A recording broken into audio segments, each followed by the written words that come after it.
You cite the Chicago teachers strike.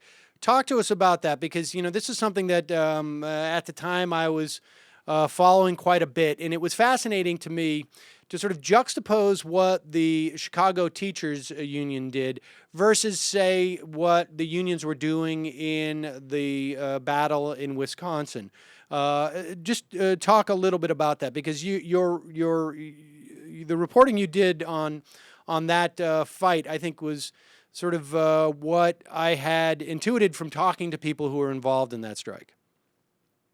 Right. So, yeah, I mean, part of the reason the Chicago struggle is so important, not only is it one of the biggest, the third biggest city, the third biggest school district in the country, but it's also sort of ground zero of what's going on in public education nationally right now. Arne Duncan, Obama's Secretary of Education, came out of the Chicago public school system. Rahm Emanuel is the mayor. He's, obviously Obama's right-hand man through the first term.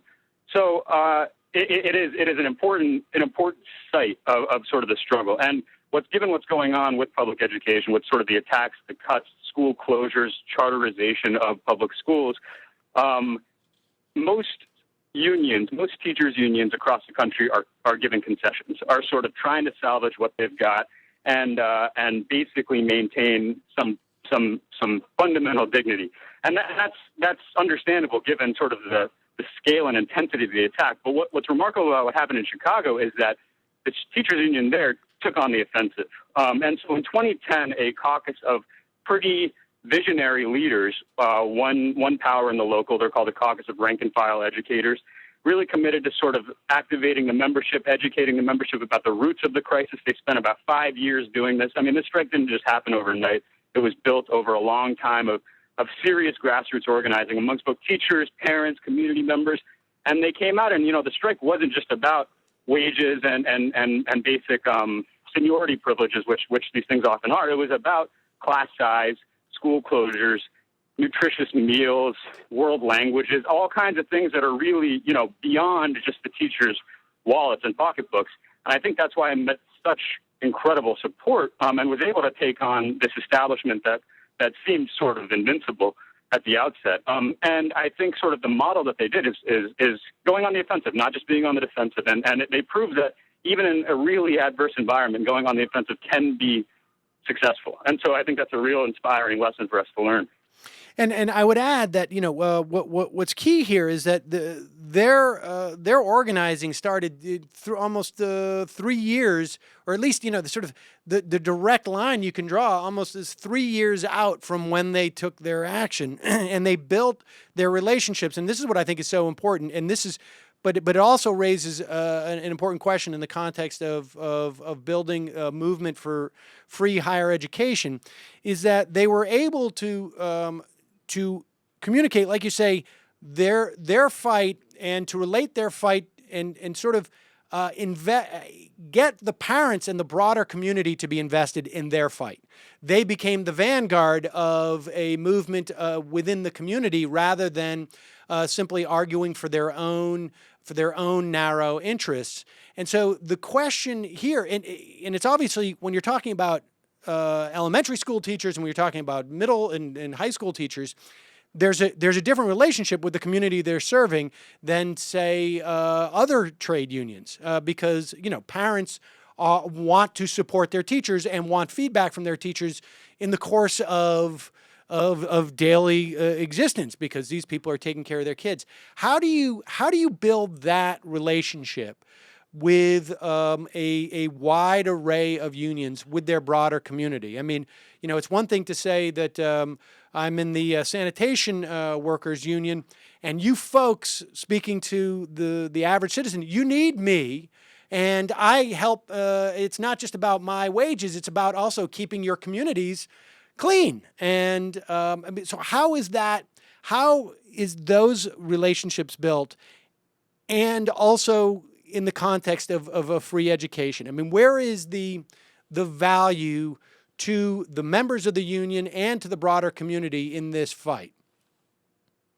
Right. Well, I mean, that's a really good question. I think, and in this sense, it's sort of worth thinking about a curse as something of a blessing.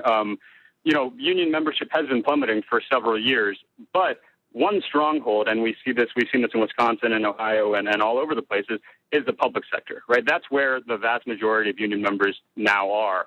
Public sector unionization across the country is still above 30%, whereas it's below 7% in the private sector. And the thing about the public sector is, they serve the public. So I think that public sector unions, like teachers, like sanitation workers, nurses, all the rest of them, have are uniquely positioned to convey that their interests are aligned with the broader public's interests. And this is a perfect. Free higher ed is a perfect example of how the labor movement more broadly can get behind that, to show that the labor organizing workers on campuses and in schools across the country isn't just about the workers, right? It's about a public good, a social right that everyone ought to have access to.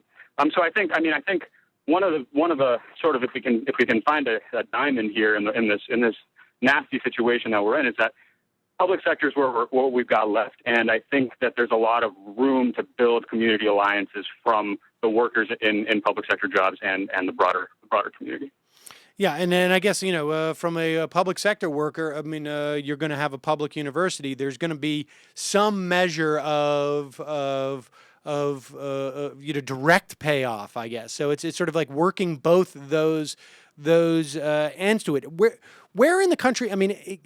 To the extent, and maybe the answer is nowhere, but to the extent that there is any of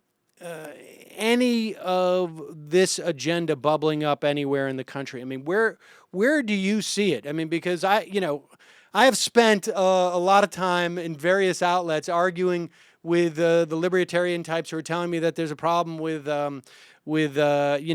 creating a debt bubble with students, and where we should not have the government backstopping any loans or providing any low-cost loans. And to a certain extent, well, I agree. But the real answer at that point is go back to the system of free education that we had in this country at various times. Where else do you see this bubbling up? Are there any type of sort of flashpoints or across the country? Are there any type of organizations that you see that this movement is beginning to grow in some measure? Right. Well, the one big one, and it's just outside the U.S., but in Quebec last year, there was a major student movement around the issue of free higher education.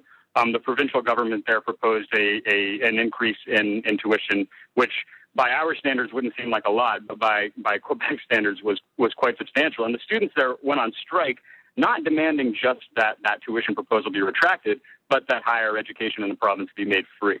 And it was a long, sort of grinding strike, but they came out on top, and the province retracted the proposal. And so, it's unclear where that's going to go going forward, but it was a pretty remarkable victory, and I think, an educational experience for a lot of the people that were active in it. In the U.S., you're right, the landscape isn't great. It's tough to sort of identify a specific thing that we can really latch onto in public higher ed.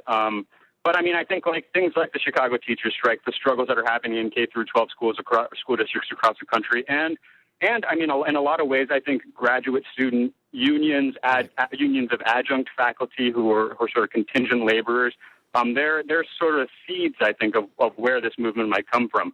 But we got a long way to go, I think, before I can say anything too optimistic. I think you're right about those teachers unions. At least in the graduate student unions. It sounds somewhat fanciful, but they are the ones who essentially started what happened in Wisconsin in terms of right, the strikes absolutely. from University of Madison. And it seems to me that is the sort of the most logical place for this to happen on a on a national level, because you have people there who clearly appreciate the value of higher education, and also simultaneously are not necessarily reaping financial, enormous amounts of financial rewards from it, but yet they still value that education, and they seem to be, if that coalition where teachers unions can be marching with, welders and other unions across the spectrum, I think that we might just see something happening on this front. Yeah, absolutely. Graduate students, adjunct faculty, even tenured faculty, go into this for the money, obviously, and they have the most direct interaction with students. And so I think it is really, that's sort of one of those strategic points where we might be able to build a student, and academic worker coalition in a serious way.